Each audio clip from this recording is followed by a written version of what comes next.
Welcome to America's Cannabis Conversation at americascannabisconversation.com. And here's your host, Dan Perkins. Hello and welcome to America's Cannabis Conversation Weekend Update. I'm your host, Dan Perkins.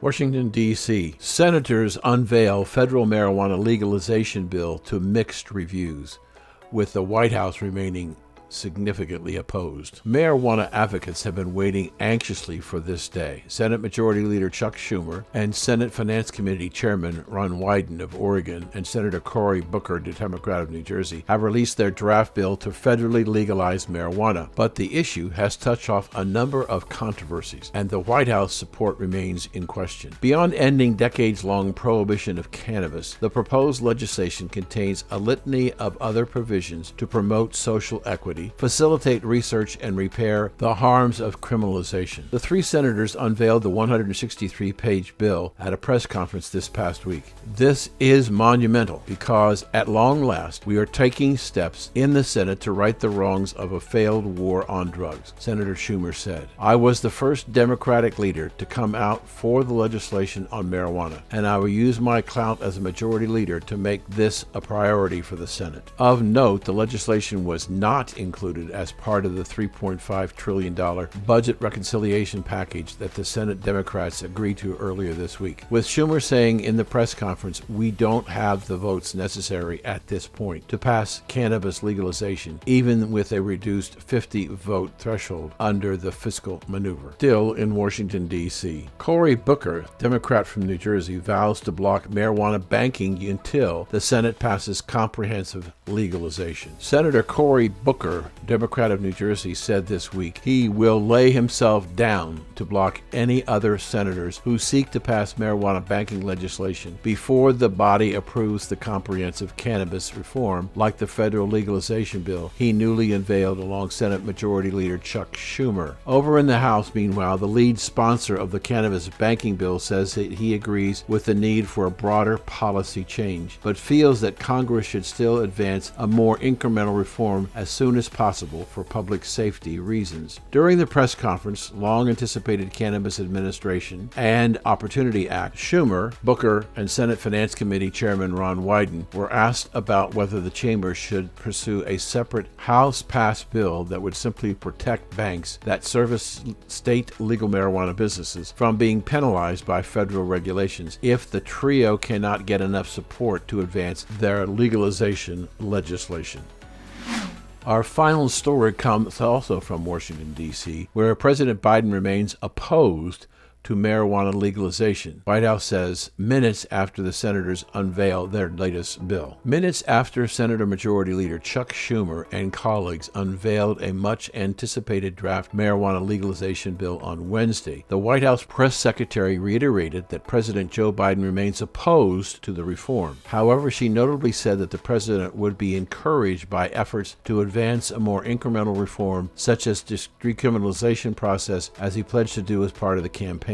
Nothing has changed. There is no new endorsement of legislation to report today, Press Secretary Jen Psaki said at a briefing after being asked about the new draft legislation bill. Advocates have been waiting eagerly for the release of the Canadian legislation bill that Schumer and Finance Committee Chairman Robert Wyden and Senator Cory Booker, Democrat of New Jersey, have been working on for months. That finally happened this past week, but the press secretary's comments signal that even if the measure advances through Congress, it may face serious opposition from the president. This has been your America's Cannabis Conversation Weekend Update. I'm Dan Perkins. Let's see who's joining the conversation this week. Joining us today and our Discover, Engage, and Compete in the Cannabis Landscape, presented by New Frontier Data, a global leader in cannabis data, is Gary Allen, the CEO. He's going to talk about consumer trends and what businesses need to do to make sure they're maximizing their opportunities. Next is a report from Morgan Fox from the National Cannabis Industry Association, late breaking on the new legislation that was introduced by Chuck Schumer in the Senate this week on decriminalizing cannabis. Next, our lifestyle reporter, Rich Walkoff, will be talking with Roberto Steffano of Villa Paradiso Farms in Humboldt County, where the initial move to legalize cannabis in California took place. Our last segment is with our doctor on call, cannabis doctor on call, Dr. Joseph Tischler, who talks about the changing needs of people coming out of the pandemic, what they're buying, and what their needs are. So let's join the conversation. Welcome back to America's Cannabis Conversation, and today we're dealing with our segment called Discover, Engage, and Compete in the Cannabis Landscape, presented by New Frontier Data, a global leader in cannabis data. And joining us today from New Frontier Data is the CEO, and Gary is going to join us and talk about trends in the consumer. So, Gary Allen, welcome to the conversation. Dan, thanks so much for having me again. Always a pleasure to be on your show. Thank you. So let's talk about what's happening that are significant in your mind. Well, I think some of the significant things that are happening, within the cannabis industry, everybody's abuzz about, weed maps and the Dutchy and Leaf Logic and Green Bits combinations. And these are all actually very good things for the consumer. But I think what people are missing, what's really missing in the understanding of the consumer is currently, there's three major challenges, for consumer engagement and consumer understanding. Product manufacturers and retailers, they struggle to differentiate themselves in the consumer engagement process or to the consumers and fold themselves into the consumer journey. Market research companies like New Frontier Data, consumer marketing companies, we aren't producing, as an industry, we're not producing enough information about how to engage with these consumers. There are a number of fine companies out there that are talking about consumer performance. And one of the challenges of only looking at what retailers have sold last month and which consumers are buying or are contributing to those performance numbers, you miss that white space, and that white space is where retailers, product manufacturers, and again brands, that's where they need to compete. And currently, with the chaos that's going on with consolidation, nobody's really focused on, and everybody seems to be very focused on helping that retailer truly understand the audience that lives around their retail shop, the profiles of those audiences, and the products that those audiences prefer, and really help build the consumer engagement at the retail location. Gary, in our last conversation that was not on the air, but you were talking about this very issue, and you said to me, and I don't want to quote the percentage, I'll let you tell me, what percentage of the local market around the dispensary does a dispensary actually get today? So New Frontier Data is, and listen, the segment's promoted by us, so it's sponsored by us, so I don't mind promoting us a little bit. But over the last 6 months, and because of our new Equio release, New Frontier Data looked at every single retailer and their foot traffic and the profiles of that foot traffic. So 100% of the market. And what we found is the single largest retailer in the market has less than 20% market share of their local physical market. So, for example, if the retailer sees 2,000 visitors in any given month, the most likely outcome or result of our analysis for that particular retailer is that there is 10,000 to 100,000, 50,000, would be the number, 50,000 possible consumers. And so what we're finding is in really crowded spaces in California and Colorado and Oregon, where there are many, Las Vegas, where there are many dispensaries. Some of these dispensaries, for example, in Vegas are monstrously large. They have a huge amount of inventory. but they're in effect in a bare knuckle boxing match with the dispensary down the street on getting their foot traffic, and they're not winning it. Some of these are very successful, and so if below 20% market penetration or market share can make a retailer successful, imagine what 50% market penetration or market share would make that dispensary. So thank you for that. It was very helpful to me. What I'm still struggling with, Gary, is without you providing the data, I don't see how these dispensaries can make long-term plans and realize what's going on in their own market and what's likely to happen. I don't know how they operate. Yeah, so I think that's a really valid point. And listen, I don't want to paint the picture that retailers don't know how to run their business. Of course they do, right? But I do submit to the market that in a mature market, in a mature retail market, we look at, let's say clothing store or shoe shop or bakery. In a mature market, you already have an understanding of the consumer, right? There are hundreds of consumer reports that are out there that the Direct Marketing Association produces, tens of reports every year on every different vertical.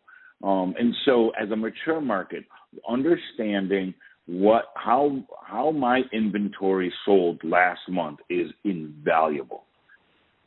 The interesting challenge for the cannabis industry is that even in a 7-year-old market like Colorado, it's still an emerging market. There is still about 70% of the consumers are still sitting on the sideline, right?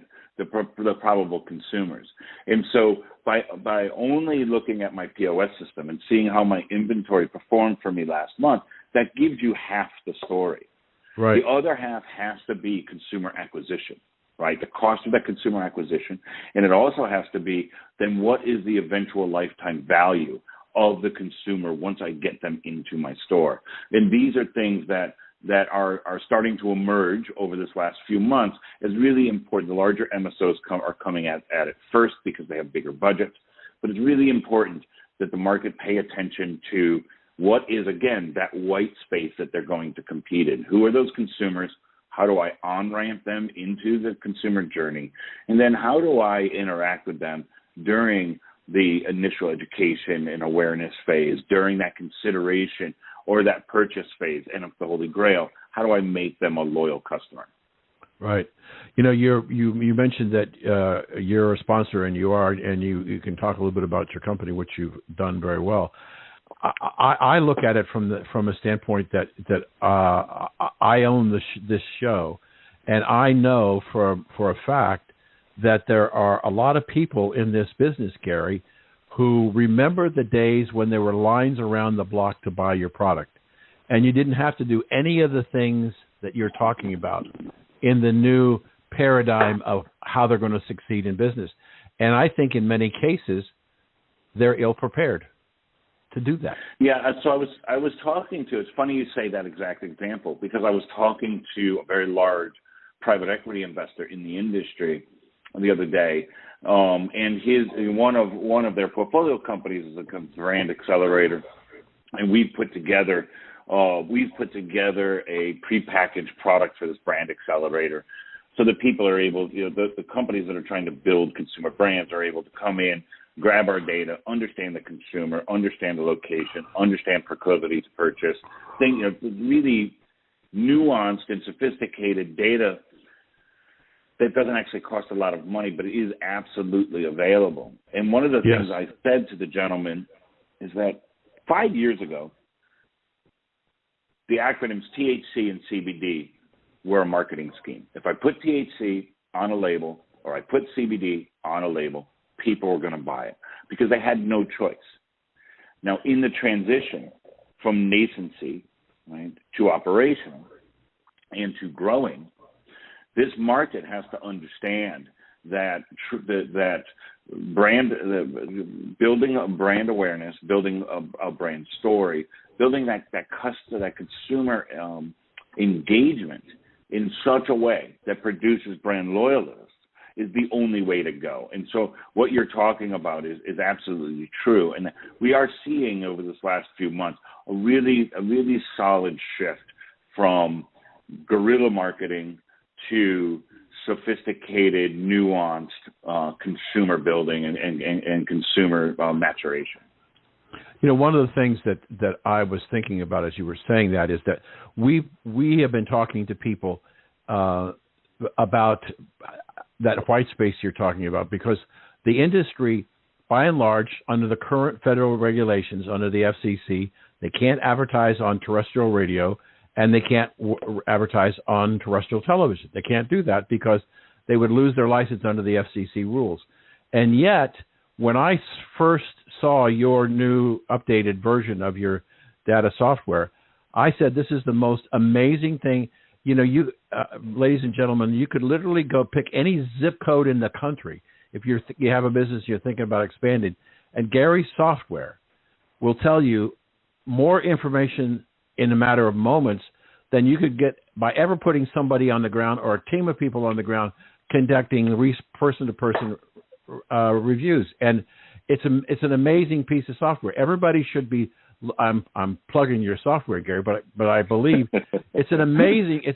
I've never seen anything like it. And having been in marketing for 50 years, when I see all the things that we'll do, it takes an enormous amount of risk in the decision-making process of where do I go next, or what do I offer to my customers based on what's going on in my market. I mean, it's just an amazing piece of software, and I encourage our listeners to go to New Frontier Data and look for the Creo software opportunity. But I agree with you that we have a group of people out there that are still living under constraints, the traditional constraints of radio and television, when we, like ourselves, as an alternative media, can advertise the products without jeopardizing anybody's license, but helping expand the marketplace. But I just think that your company and your research database is just phenomenal. And so how do people get a hold of that, Gary? Well, obviously, if they want to take a look at the Equio platform, it's newfrontierdata.com/Equio. As far as the consumer data, it's newfrontierdata.com/Nextech. Everything is available at newfrontierdata.com. And I think it's really important that your market researchers, investors, operators, what Dan was referring to is we did launch in May the capability for a retail operator to drill down to the corner that their retail shop is on and see their visitors, and as also see all of the different types of consumers that live around that, the products that they prefer, communications, the marketing communications that they prefer. There's a lot of information wrapped up in this SaaS platform that allows, again, everybody from the local regional legislator and regulator to an operator to understand the market in a really, really graphical and easy to understand way. Gary, always a pleasure. We never have enough time. Thanks for joining us, and we'll have you back real soon. Thanks a lot, Dan. Always a pleasure. Talk to you soon. Sure. Yes.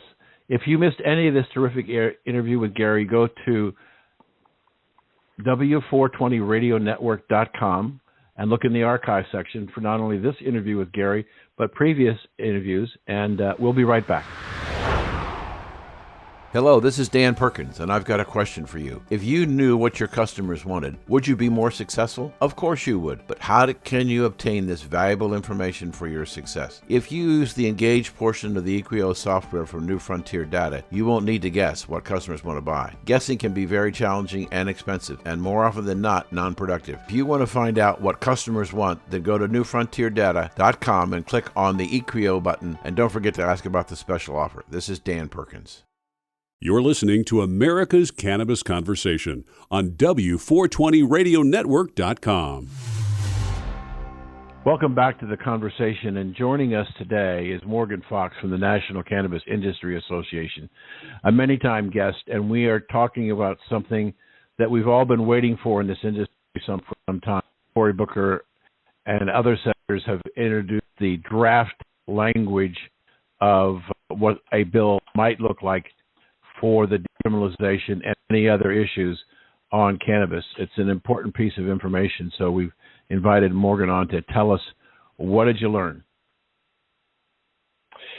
Well, I mean, after waiting for months, I think it's great that we finally have this draft discussion legislation out there in the world so that people can weigh in on it. On the surface, it's an excellent step forward. It would remove cannabis from the Schedule of Controlled Substances and regulate it under the auspices of the FDA, the Alcohol and Tobacco Tax and Trade Bureau, and the ATF. It would allow states to continue to determine their own cannabis policies so that cannabis from legal states would not be able to be sold in states where it was still illegal. However, it would not allow them to prevent the transportation of cannabis across state lines so that, people in legal states with prohibition states in between them would still be able to make shipments from one to the other and be able to enter into interstate commerce compacts. It would also create 3 separate programs to help repair the harms of the war on drugs, primarily providing community reinvestment and funding for small businesses in the cannabis space from marginalized communities. It would create federal expungement program for nonviolent cannabis offenses, and a number of other, pretty inside baseball details that we're still really parsing through. It's a 160-plus page bill, so we're still going through it point by point ourselves and engaging with our members and stakeholders to determine if there's anything that needs to be improved. But the bill sponsors are going to be allowing comments and suggestions on it until September 1st. Well, let me ask a couple of questions about some of the things that you mentioned. This whole criminal justice reform, do we have any hard estimates of the number of people, if they decriminalize it and they expunge convictions, how many people would be released from prison? I haven't seen any hard numbers on that myself. Unfortunately, this would only impact a very limited number of people because the vast majority of cannabis arrests occur under state and local law. So, but I would assume that we're looking at least a few thousand having their people having their records expunged. In terms of people being released from prison, that actually the process laid out in the law takes a little bit more, where you actually have to apply and have your case considered. And unfortunately, I am not certain of the number of people that are actually in prison purely for nonviolent federal cannabis convictions. But the number is pales in comparison when you're looking at what happens under the auspices of state and local law. So, but still a step in the right direction. Yeah, if I understood what you were saying, Morgan, you're saying that it appears that there are more people in state and local institutions than there are in federal prisons for cannabis crimes. That's correct. Okay. So there's this issue of, and I'd love you to take a moment, because this is something that's being bandied about, and I'm not sure even myself that I can be as articulate as I should be, because I keep hearing different definitions. One of the things that's being talked about in this bill and talked about around this bill is the concept of equity. And I'm a money guy. I mean, I've been in the money business for over 50 years, and when I think of equity, I think of ownership. But it's my understanding that that doesn't necessarily mean, when they use equity in referring to cannabis, it doesn't necessarily mean ownership of dispensaries. Am I correct on that? Well, I think that everybody's definition is probably a little bit different, but the overarching understanding would be that the opportunities created by regulated cannabis markets would be accessible and available to the communities that have been most harmed by the war on drugs, and making sure that the existing cannabis industry is diverse and inclusive and well represented. So I think that there is, there's a lot of, wiggle room when it comes to that definition. But at the end of the day, what we see is that there is very little representation in the cannabis industry, particularly at the ownership and the executive level, for people of color and women and LGBT individuals. So that is something that absolutely needs to improve. And, there are a number of different ways that people have proposed doing that at various levels of government. And unfortunately, none of them are really working out the way that they really should be. But I think that there's sort of a learning curve involved here. And as every states and localities start to experiment with different programs to make sure to help improve the inclusivity and representation within the industry, other places are learning from their mistakes. We're seeing Illinois just massively expanded their social equity licensing program. After a lot of criticism based on their first round of social equity licensing. So, I think that people are learning from these processes. I don't exactly know what victory looks like in this sense, but we're certainly very far away from any conception of it right now. And this draft bill that Chuck Schumer introduced contains a number of measures to try to help with that. Particularly opening up the Small Business Administration to cannabis businesses, but with a special emphasis on those owned by women and people of color, creating a specific entity within the federal government to work on these issues and to disperse funds and grants to various applicants who would meet certain qualifications for social equity applicants, and a number of other strong provisions that get kind of detailed. But I think that one of the most important things to recognize is that social equity applicants across the board in every state cite access to capital as their number one concern. So it's not just creating carve-outs for licenses. It's not just doing things to promote POC involvement in the industry, but it's actually providing funds and removing the barriers to entry for applicants. Making sure that in addition to these licensing programs, that things like education and training and low or no interest loans are available through state governments at the onset of these programs, and not have to wait for cannabis revenue to actually be generated, which only gives bigger and predominantly white-owned companies more time to solidify their market share.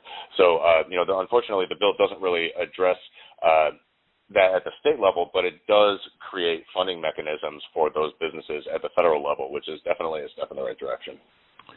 So Chuck Schumer said on Wednesday that he didn't believe he had the votes in the Senate at this time to pass the legislation that he's proposing. Cory Booker came out within minutes of the end of that press conference and said that he would personally, quote, lay down to stop any discussion of cannabis banking reform before we decriminalize cannabis. So we've got a little bit of a challenge there, don't we? Yeah, well, we respectfully disagree with Senator Booker's position, although we totally share his desire to pass comprehensive reform as soon as possible. But when you really look at the people that are actually involved in the industry, the big MSOs and larger companies already have access to banking services. They already have access to capital. But for smaller operators, and particularly those from marginalized communities, being able to access banking services and traditional lending is literally life or death for their businesses. And so I think that delaying that narrowly tailored fix for this issue, not to mention all the public safety issues involved with lack of access to banking, is really doing a disservice to disenfranchised communities that are trying to get involved in this industry. And at the end of the day, Senator Booker may not be able to actually do anything to prevent that because he's not the head of the committees of jurisdiction when it comes to the Senate. But his words do mean a lot. They do matter, and they can sway public opinion. They can sway the opinions of other senators. And so we're going to continue working with his office as well as other members of the Senate to not only continue to promote more comprehensive reform and try to move that bill down the road in some form, and try to find compromise with the Republicans that are absolutely needed in order to pass it, and which currently do not support federal legalization officially, but to simultaneously work on more incremental measures, in particular safe banking, so that we can at least do something to level the playing field while Congress debates the best ways to make cannabis legal federally. So Schumer said pretty much from the beginning that he was opposed to bringing banking before decriminalization because he felt if we passed safe banking, it would dilute what they needed to get done on decriminalization. What do you say to that? Again, I completely disagree, and I think that the history of cannabis policy reform has shown that incrementalism does work. I can totally understand the trepidation of a lot of folks, particularly lawmakers and social justice advocates, because incrementalism honestly has not worked in a lot of areas. But in cannabis policy reform, it has worked. And every time an incremental and narrowly tailored cannabis reform passes, it makes it that much easier for people, and in particular, people who might be on the fence of the issue, to vote for something that's a little bit more expansive. So I think that the interpretation or the prediction that passing safe banking before comprehensive reform would take the wind out of the sails or decrease momentum for descheduling, I just don't think is accurate. And I know that as an organization, NCIA certainly is not going to sit back on its laurels once banking passes. We're in it for the long haul. Okay. We've been speaking with Morgan Fox, our regular contributor here on America's Cannabis Conversation. Morgan, thank you for joining us today. Thanks for having me. You're welcome. If you go to W420radionetwork.com, and if you missed any of today's interview with Morgan, you can listen to this great interview by going to the archive section. And we one day started to count how many times Morgan's been on the show. You can listen to all the things that Morgan has said almost from the beginning of this show. And so it's W420radionetwork.com. Go to the archive section, and we'll be back in just a minute.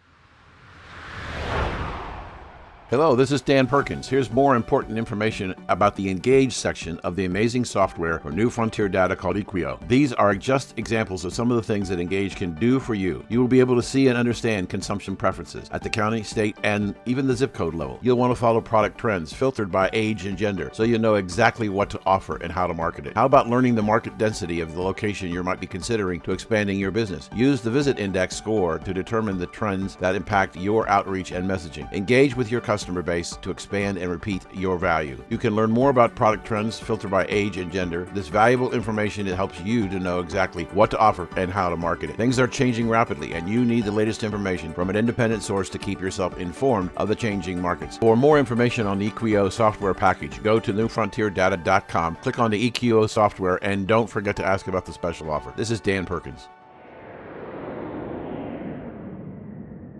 Time now for the lowdown on another high time experience. Here's 420 lifestyle correspondent Rich Walkoff.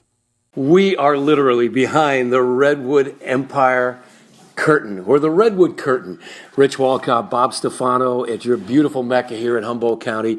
You refer to yourself as one of the original High Five, Humboldt High Five. Are you on the Mount Rushmore of Humboldt County weed growers? I hope not. Well, that would put you in the stratosphere in a good way. Yeah, no, we're just here doing our thing. Villa Paradiso, and you've been doing this for how long? Well, I've been a homesteader out here for 32 years, and I've been on this property. I bought this property 30 years ago. We're 30 years in here. How have things changed? I mean, that's a whole generation. Oh, there's been so much change. You mean specifically in the cannabis world? Yeah, sure. Oh, well, we were outlaws back then, and now we're out in the open. Yeah, well, you're legal, as they would say, and you're state verified, and California's got very many stringent rules about growing. But back in the day, the rogue growers, and you were one, admittedly so, one of many. And tell me what it was like then compared to the way it is today.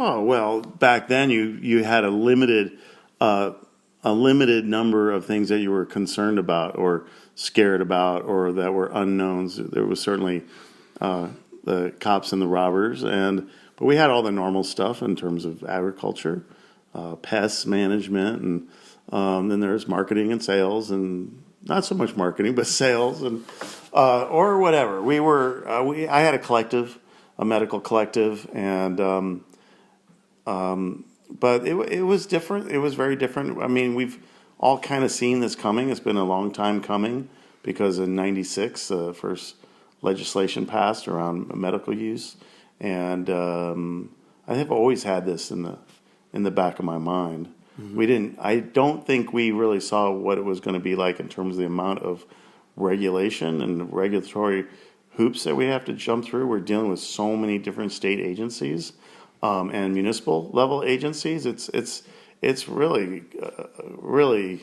a trip. It's very difficult to kind of explain what the process is like. We who've been through the process or in the process, when we get together, we kind of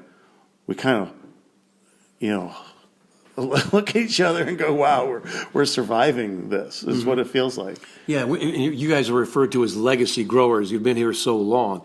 And Humboldt is the Holy Grail. This is the mother lode. This is the Mecca. This is the Jerusalem. This is the birthplace in many respects. Why is it so special for Cannabis Grow?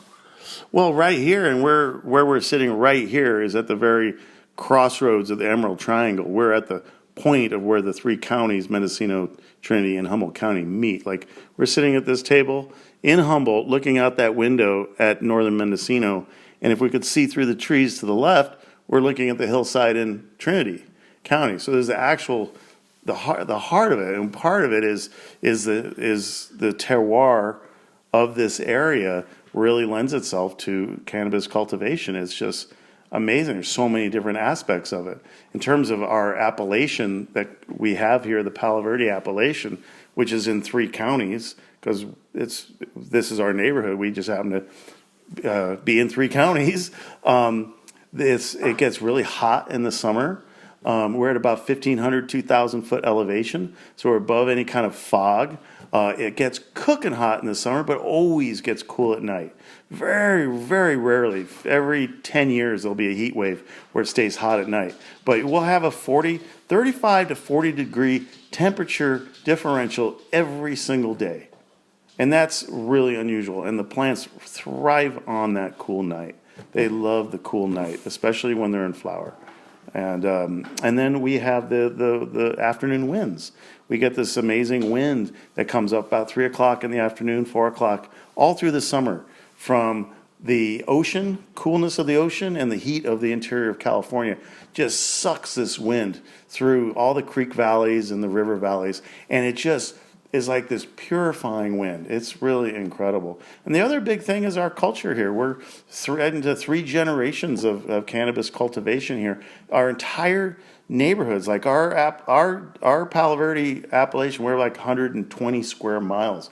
It's about maybe 150 families, homesteads, 300 people, whatever. But every single person has shared their knowledge with everyone else. We were all in this thing together. I mean, it was pretty hardcore, but we could talk to each other about it. We shared our genetics. We shared what worked.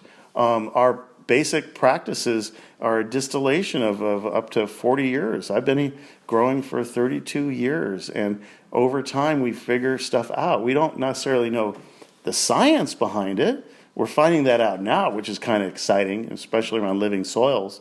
But we were doing things because it worked, and we had enough just through attrition. We just figured out what worked and what didn't. Mm-hmm. So that's a big part of our terroir, of our community out here, this region out here. And we got amazing water, just beautiful mountain spring water too. So you've got God's country, perfect weather. It's the harmonic convergence of all these things you're talking about. But talk more about the community, the bonding.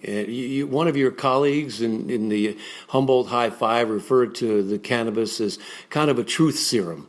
Yeah, for sure. I wonder who that was who said that. That was Rio. Rio, yeah. Yeah, he gets down to the soul of things, man. I would say our community, it's unusual because you can't hide here, and that's where the truth serum is. It's like your words and your actions are everything out here. And, what they say, action talks and bullshit walks, you know? Right. And so even if you don't even like your neighbor, you're still going to be there for your neighbor, And during the camp years when there was a full-on military-style program against us growers out here, we would come together. We would be on the roads and we would be relaying information. We had phone trees.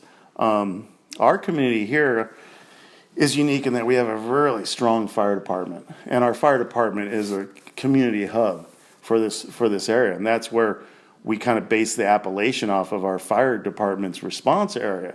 We're a Humboldt-based fire department, but we respond to Trinity County and northern Mendocino County all the way down the Bell Springs Road to where the next little fire department is, which is the Bell Springs Fire Department. That's way into Mendocino. And so we believe our appellation is unique in that it crosses county lines. This is a really naturally occurring community out here because of the way the Eel River works and the different road systems and things like that. So I am all about this community. I moved here personally to raise my kids in a community and to raise kids in the country. I didn't even see a pot plant for the first 2 years I lived here. Mm-hmm. I didn't know that happened. Yeah, and then you quickly learned that that's maybe the most important part of the industry of Humboldt County. Well, it certainly was an economy that was going on. It became obvious kind of what was happening. I did work for people in the business, but I wasn't in the business. Mm-hmm. But they were able to hire me as a carpenter, as a mechanic, and running equipment. So I got to know about it, but I would say it was slowly for me. I mean, it basically has been detailed in books and in different shows and stuff. That economy allowed people to do their homesteading dream out here and to build the kind of home and homestead that they wanted, to be able to take on the challenge of living way far away from anyone. We're so far back in here that we'd be here for weeks and weeks on dirt roads. Yeah, it took us an hour off the beaten path just to get here from Benbow in Northern California. So you literally off the grid, off the radar, solar powered for much of you. Have hydroelectric here. You are living as a modern day pioneer. Well, it's definitely took a while to get to like a comfort level. I mean, there was years where our solar was pretty rudimentary. My very first alternative energy was plugging my pickup truck into the house with a cord for my 12-volt light, And if you used it too long, you couldn't start your truck. Then you'd have to have a friend come by and give you a jump start, We're a little far past that now. But I really do believe in energy independence. And it's been great catching up with you. Bob Steffano, Villa Paradiso here in Humboldt County with Rich Walkoff on the W420 Radio Network. Hello, this is Dan Perkins. Here's more important information about the Engage section of the amazing software for New Frontier Data called Equio. These are just examples of some of the things that Engage can do for you. You will be able to see and understand consumption preferences at the county, state, and even the zip code level. You'll want to follow product trends filtered by age and gender, so you'll know exactly what to offer and how to market it. How about learning the market density of the location you might be considering to expanding your business? Use the Visit Index score to determine the trends that impact your outreach and messaging. Engage with your customer base to expand and repeat your value. You can learn more about product trends filtered by age and gender. This valuable information, it helps you to know exactly what to offer and how to market it. Things are changing rapidly, and you need the latest information from an independent source to keep yourself informed of the changing markets. For more information on the Equio software package, go to newfrontierdata.com, click on the Equio software, and don't forget to ask about the special offer. This is Dan Perkins. Welcome back to the conversation, and joining us today is our very own cannabis doctor on call, Dr. Jordan Tischler. Today I've asked him to speak about how his practice has changed because of COVID And additionally, I want him to talk about the professional association that he is a founder. So welcome to the conversation, Doctor. Oh, thank you so much. Always a pleasure to be here. Thank you. So, Doctor, tell the audience how your practice has changed because of COVID-19. Well, it's interesting. Prior to COVID, I had not one but two offices serving different geographic areas. And when COVID came along, I sort of looked at that and thought, I like sitting face-to-face with my patients and talking to them, but that's not really viable at this point anymore. And so, I had dabbled with telemedicine for, occasional patients, particularly ones who were essentially so sick that they couldn't make it to my office. And I had always felt like it was kind of a second choice compared to sitting together in the room. But under the circumstances, I said, look, this is the safe way to go. Let's see how it can work. And so we have completely converted to 100% telemedicine. And I have to say that I actually think it's pretty good. It took me some time to adjust my style and to get comfortable with it. But in fact, I do miss, being in the same room with people, but there are other trade-offs that have turned out to be quite nice.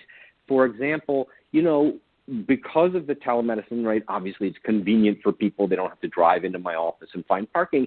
But really, I get to see people now in their home environments, where they live, where they're comfortable. And that helps me get to know them better and furthers our clinical connection. And I'll tell you a brief little story. I was seeing a woman who I'd seen for years. She has breast cancer. She's doing really well. And so we were talking, and she was sitting in her kitchen, and we were discussing her care. And her 5-year-old son crawled up on her lap and said, "Mommy, I need snuggles." And that was a priceless moment, and you don't have that sort of thing in the office. So I've really found this to be a good trade-off. And of course, because it's telemedicine, sort of by the nature of its telemedicine, this has really allowed me to expand the geography of my practice so that we're really no longer limited by geography at all. And I've been taking care of people from, almost every state in the nation at this point, as well as countries outside of the U.S. And that, makes me happy because I can then take good care of people and spread this, the benefits to more people. So it's actually been a really good thing. So let me ask a couple of follow-up questions. First of all, have you had any of your existing patients balk at having to do it by telemedicine? That's a very interesting subject. I have not had anyone balk at it in the sense of being uncomfortable with its effect on our relationship. That has been a non-issue. What has been an issue is that because I take care of mostly older folks, and also some people who, shall we say, are less wealthy, those two groups of folk often have more anxiety and or real difficulty around using the technology. And so I have been doing some more telephone medicine than I would like. And I still do think that that's not quite as good as being able to see each other face to face and kind of read the body language and the facial expressions. But, at the end of the day, the thing that matters to me is being able to provide the kind of care that the patient needs. And so if that means I'm using the telephone instead of the telemedicine, then, I do what we need to do. There is a slight issue, on a regulatory basis. The permission, if you will, to use telemedicine during COVID is actually temporary. And I've been sort of assured that that permission will not go away when the various executive orders are rescinded. So I'm hopeful that we'll be able to continue the telemedicine that way. The telephone becomes kind of dicey, and, one really does have to be able to prove that you're maintaining the kind of standard of care that you want to provide. And so, I'm working on that, and I think telemedicine is a great approach for what I do. Look, if I were a surgeon, it would be useless, right? But for what I do, it's a great tool. And I've given up my offices. I should mention, is that the brick and mortars, I let them go because this is so wonderful. And if somebody requires me to go back to a brick and mortar, then I'm going to be scrambling for space. But we'll worry about that if it happens.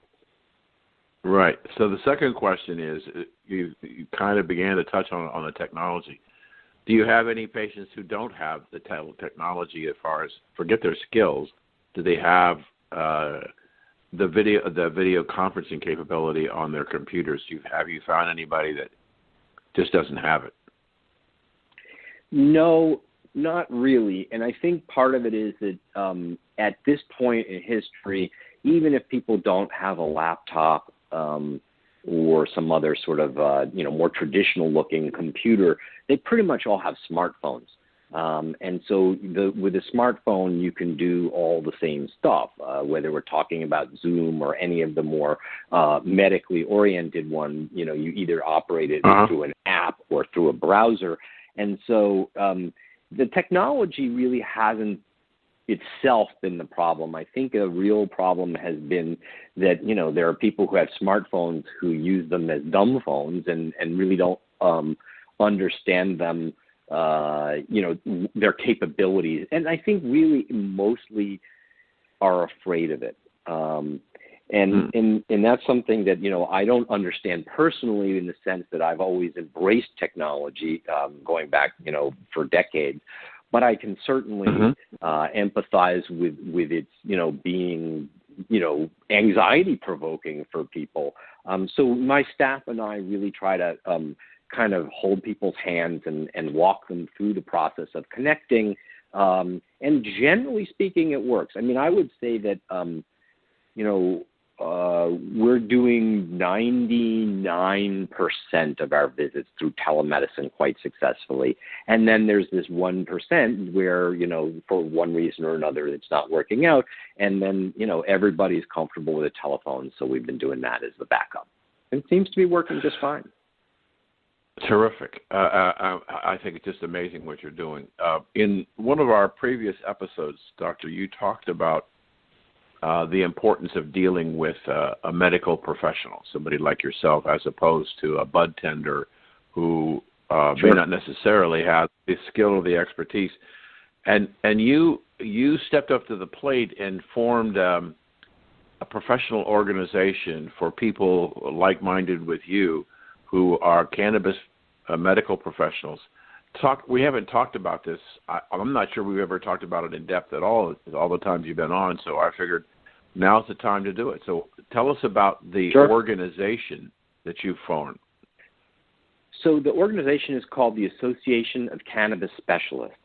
And, it came about because after I had established my practice, I had friends in this field who are not practicing clinicians, but researchers and folks like that, who used to sort of laugh at me and say, Jordan, you're the only person who cares this much and really wants to take care of their patients. And frankly, I found that, really concerning and somewhat offensive, even though it was meant kindly.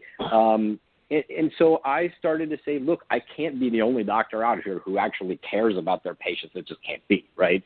So I started this organization with the idea of finding all of my colleagues, whether they're physicians or nurse practitioners or whatever other kind of clinician we're talking about, and really galvanizing everybody around this idea that just because it's cannabis or weed, man, right, doesn't mean that we need to throw away all of the important relationship that we have with our patients, And also, as we talked about in other segments, that, there are right ways and less right ways of using this stuff, and we want to make sure that people get the best benefit and the least risk. And so we have now developed into an organization that's not just national in the U.S., but international, and we provide a lot of educational services for our members that include,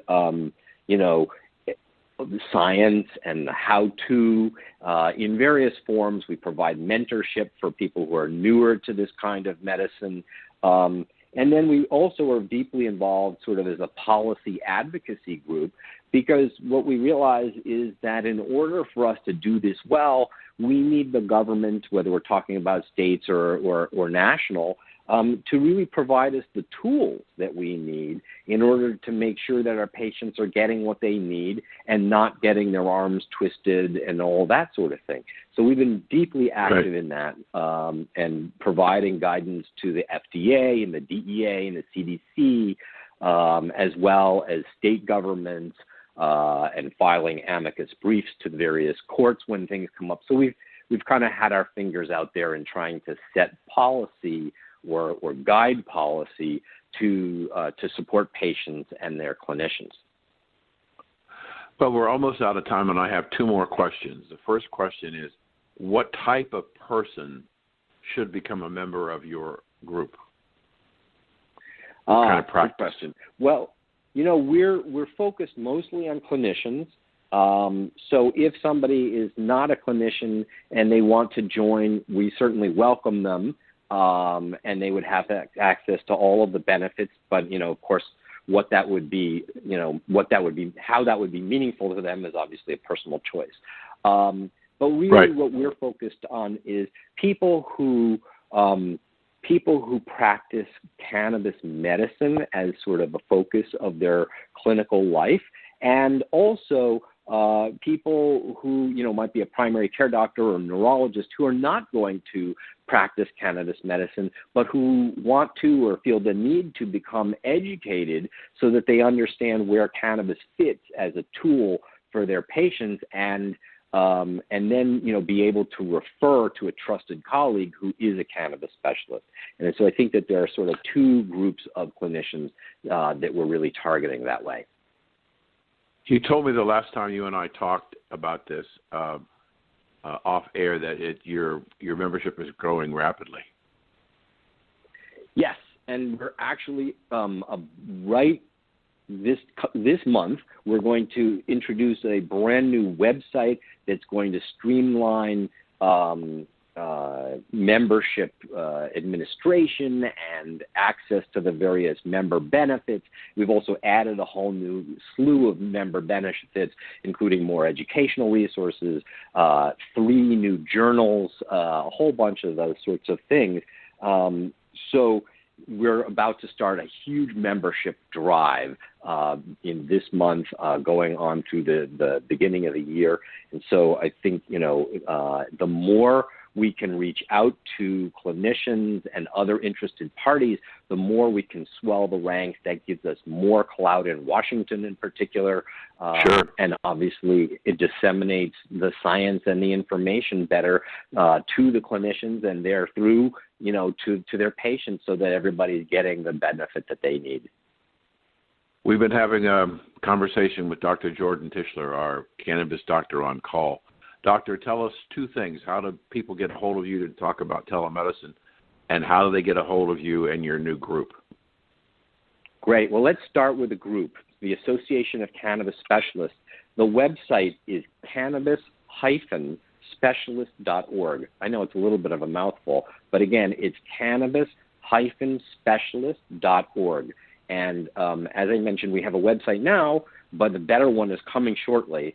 So visit the website and then come back. And Thank you for website taking part in America's Cannabis awesome. Conversation. Again, to hear this show in its entirety, or to hear any of our archive shows, log on to americascannabisconversation.com and tune in for the next installment of America's Cannabis Conversation. Again, inhalemd.com. And you can reach out to me directly through there. There are also over 100 articles on various cannabis medicine topics for you to peruse. So I look forward to hearing from you. As always, it's been a pleasure. Thank you for this wonderful insight and perspective. Thank you for joining us today. Well, thank you. If you didn't hear all of this terrific interview with Dr. Jordan, you can go to W420radionetwork.com, go to the archive section, and listen to this and other many appearances of Dr. Jordan on the show. AmericasCannabisConversation.com. We're part of the W420 Radio Network, and each week we provide you with information, education, and insight into the exploding medical and recreational cannabis industry. You'll hear from industry leaders, elected officials, local experts, detractors, and more. Learn how to build your own cannabis business, how to grow the product, what's legal, and where it's legal. Tune in each week to hear updates from America's Cannabis Conversation. W420radionetwork.com.